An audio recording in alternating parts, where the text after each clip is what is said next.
प्यारे दोस्तों, राबिया मेरी बहुत अच्छी दोस्त है। वो एक ओल्ड होम में अकाउंटेंट के फराइज अंजाम देती है। मैं उसके ऑफिस पहुंची। राबिया मौजूद ना थी तो उसकी कोलीग ने मुझे इंतजार करने को कहा कि वो आध घंटे तक आएगी। राबिया से राब्ता किया तो उसने भी इंतजार करने का कहा। मैं उसे खफा नहीं करना चाहती थी, सो इंतजार करने लगी।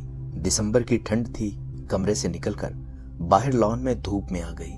सरसब्ज लॉन में सुनहरी धूप निहायत भली लग रही थी। लॉन की बाड़ की दूसरी समत ओल्ड होम के कमरे थे और उसके आगे एक बड़ा सा बरामदा था जहां गेंद की कुर्सियां बिछी हुई थी। अंदर से एक ज़ईफ खातून निकली, एक हाथ में आसा थामे, डगमगाते डगमगाते और लड़खड़ाते कदमों के साथ शायद धूप की तलाश में आ रही थी। एकदम उनका तवाज़ुन बिगड़ा और वो जमीन पर बैठ गई। मैं जल्दी से उनकी तरफ बढ़ी और उनको सहारा देकर कुर्सी पर बिठाया।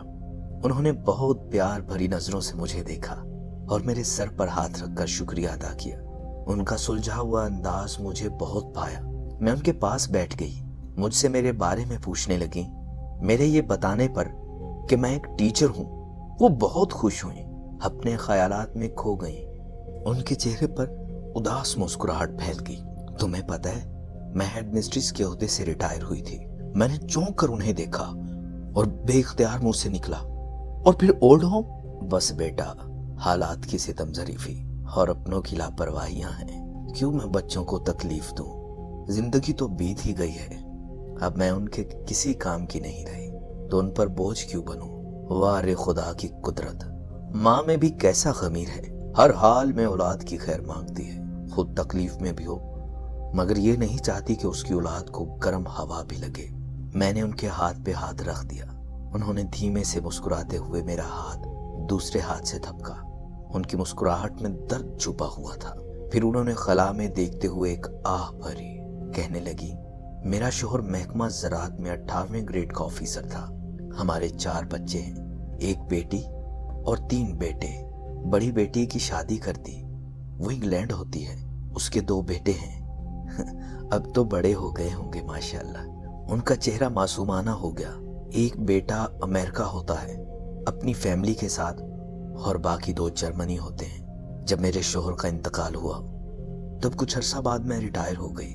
बच्चे बाहर जाना चाहते थे, रिटायरमेंट का पैसा उन्हें दिया। बड़ा अमेरिका और मंझला जर्मनी चला गया।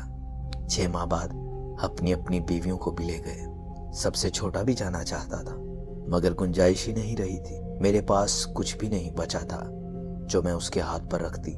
उसका मूड हर वक्त खराब रहता। मेरे बस में क्या था जो मैं कर पाती? मजबूर थी। न जेवर था न रकम जो उसे देकर राजी करती। एक दिन वो आया मुस्कुराता हुआ और बड़े लाड से मेरे गले में बाजू डाल दिए। अम्मी, मेरा जर्मनी जाने का इंतजाम हो गया है। मैं भी उसको खुश देखकर खुश हो गई।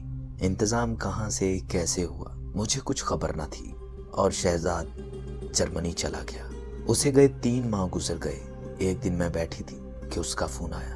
अम्मी, मैं सादिया और बच्चों को बुलाना चाहता हूँ, मेरा उनके बगैर दिल नहीं लगता। मैं चुप सी हो गई। तुम खुद सोचो, मेरे बेटे को अपने बीवी बच्चे याद आते हैं मगर मैं भी तो माँ थी। क्या मुझे अपना बेटा और अपने बाकी बच्चे याद नहीं आते? उनकी आंखों और लहजे में नमी उतर आई। एक माँ का दुख उनके लहजे और आंखों से बह रहा था। चंद दिन बाद वो 3 दिन के लिए आया ताकि बीवी और बच्चे साथ ले जा सके।